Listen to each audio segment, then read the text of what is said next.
everyone, welcome back to my channel. I hope you're well. I hope you're having a nice day. I want to thank my old subscribers, my new subscribers and my recent subscribers to come into my channel. I can't thank you enough.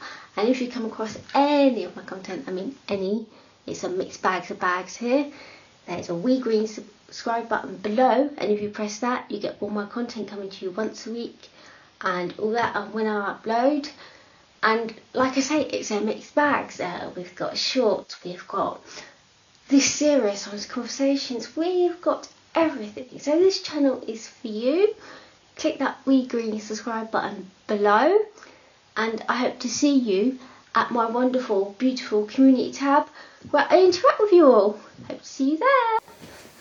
So today's episode of Honest Conversations is episode 18, and it is Escaping the Trap of Expectations, Living Authentically.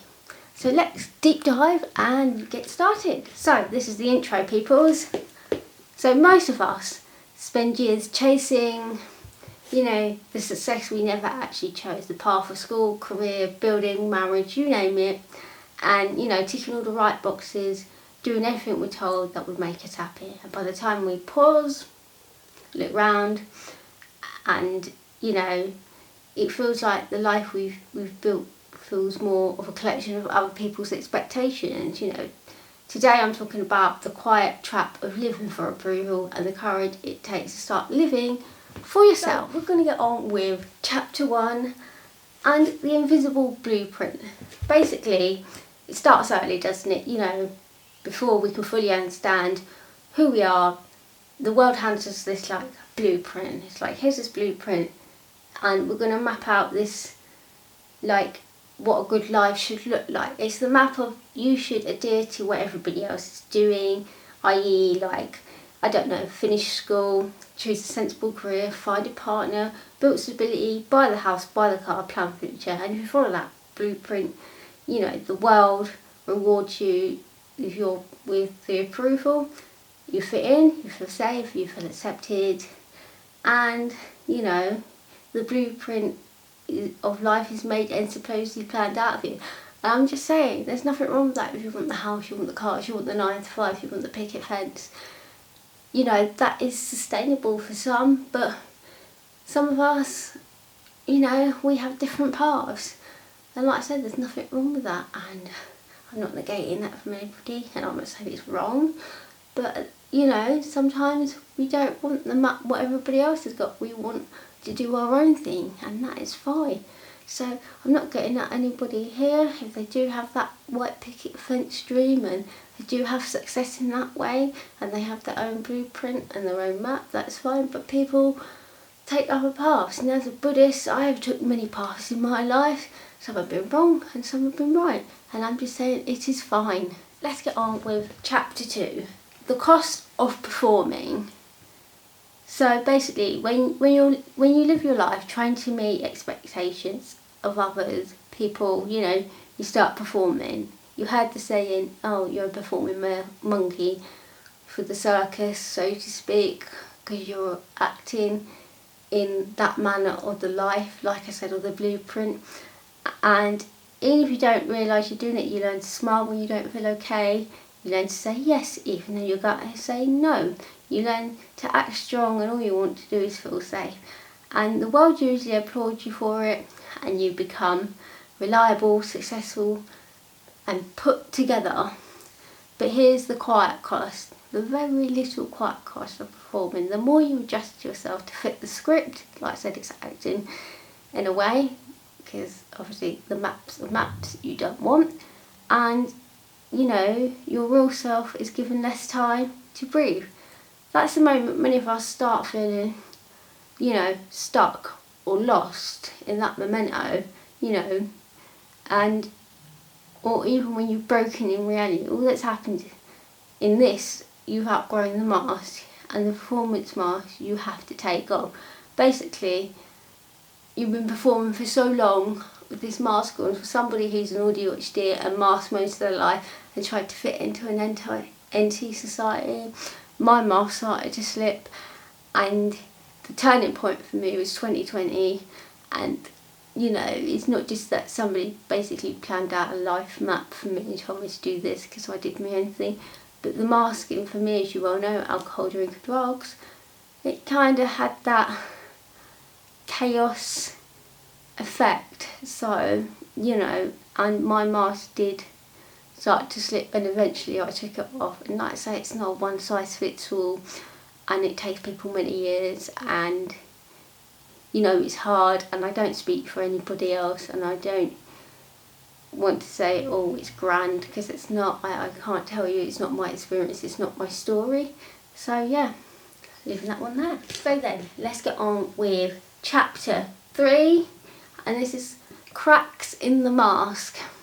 So sometimes it happens slowly, almost quietly, a creeping sense of disconnection, a restlessness you cannot explain, or a growing gap between the life you're living and the person you feel you could be. Other times the crack is sudden out of the blue, a breakup, a failure, burnout, grief, a moment that shakes the foundation of your identity built. So basically you've built your identity on somebody else's dream. Do you know what I mean? On somebody else's expectations, and this is not for you. And this is when, you know, the cracks appear and it's beaming at you and it's telling you, no, this is not right. And you start to realise that due to the said things that I've mentioned. Do you know what I mean? It's like that moment, it feels like everything is falling apart. But the truth is, the crack is not the end. It is not the be all, it is not the end all.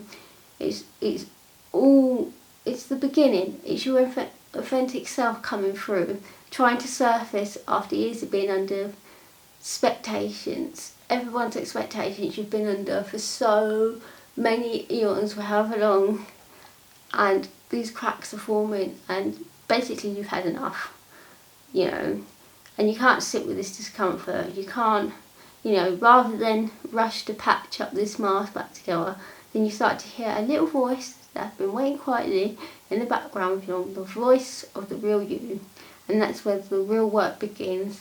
Not fixing the old script, but writing a new one. Like I said, there's people with chapters in their life. It's like, just because you've had this mapped out life for you already and waiting, you know, old chapters can be new chapters. You can write new ones.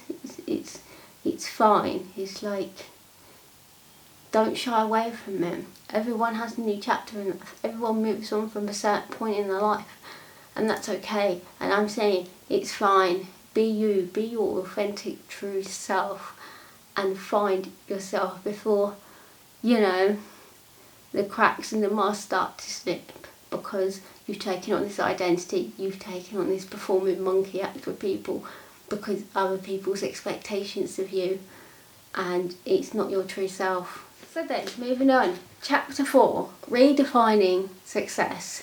So, what does that mean? It's like, I'm going to give you, it's a bit long, so here we go.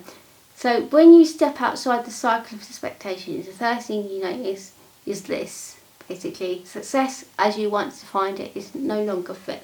So that performing monkey act and that pretend costume you put on, it no longer fits. It's like shrinking something in the tumble dryer, and if that's an analogy to look at it that way. The job title, the salary, the approval, the image, you know, the whole white picket fence, the whole, you know, cars, whatever, like I've mentioned, because you begin living more honestly. And the question shifts from, how can I make them proud, to what's meaningful for me? And there's nothing wrong with making people proud and having them achievements, and, you know, success is fine. But if your success is built on others, it's not you. But, you know, you have to do what's meaningful for you and no one else's expectations, because that's not your true self. And that shift changes everything. Redefining success means letting go of the borrowed dreams. It means understanding that your worth isn't measured by how well you perform, but by how true you are to yourself. That's the foundation of living authentically.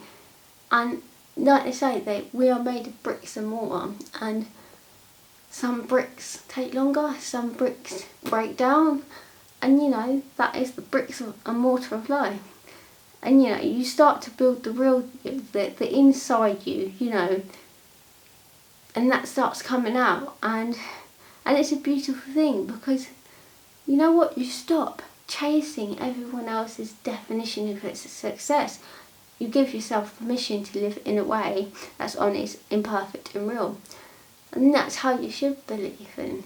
Do you know what I mean? For me anyway, it's like, I'm imperfect, I'm flawed, I've did things, I've had a few success, I've been unsuccessful, I've been failed, you know, I've had failures, I've, you know, like I said, the amount of years that I was performing monkey and living by everybody else and doing things, and it had a shitty impact on my mental health and other things. But you know, once you start living for yourself and living authentically you, and by your script and your chapters and nobody else's, that's when it starts to come open and fruitful, and you know, your new path and your new chapters of authentically you begin. Chapter 5, and this is living authentically every day. So basically, living authentically isn't a one-time decision. It's a daily practice, a conversation you have with yourself over and over again. It's like, am I living in alignment, or am I slipping back into old expectations? It shows up in the smallest moments. Saying no when you mean no, saying yes when it feels true, letting go of the need to explain yourself to everyone, accepting that not everyone will understand your choices, and that's okay. And you know, authenticity isn't about, you know, being perfect. It's about being honest. It's choosing the truth even when it's inconvenient, uncomfortable. And the more you practice this way, the more natural it comes, and it takes a lot of time. Stop chasing the life you think you should have, and you start living the life that is meant for you.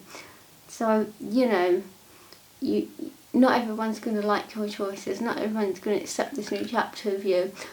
And from my own experience, personal experience, I've had to walk away from people, the toxic, the negative, the doubters, the naysayers, and you know, and I live in my own alignment, nobody else's. It's like, this is my path, this is my chapter, this is what I'm doing it for me, and you need to say that out loud.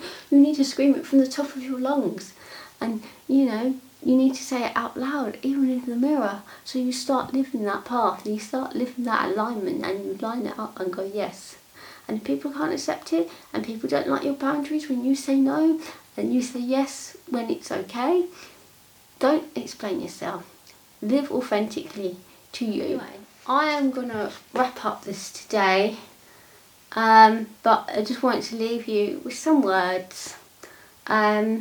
You know, the world would always have expectations, some spoken, some silent, you know, and some well-meaning, some not. But your life isn't a performance, it's a conversation between you, yourself, and the more honest you are within that conversation, it becomes, the lighter life starts to feel. And you know, you feel more peaceful, it's more yours. You don't have to live trapped in somebody else, inside somebody else's definition. As I said, you don't have to wear the mask forever, and you don't have to be perfect. Just honest and real, and the authentic you. And if this has resonated, or you want to share it, then please don't forget to like, subscribe and comment down below. And I will see you for the next one. Love you lots. Bye!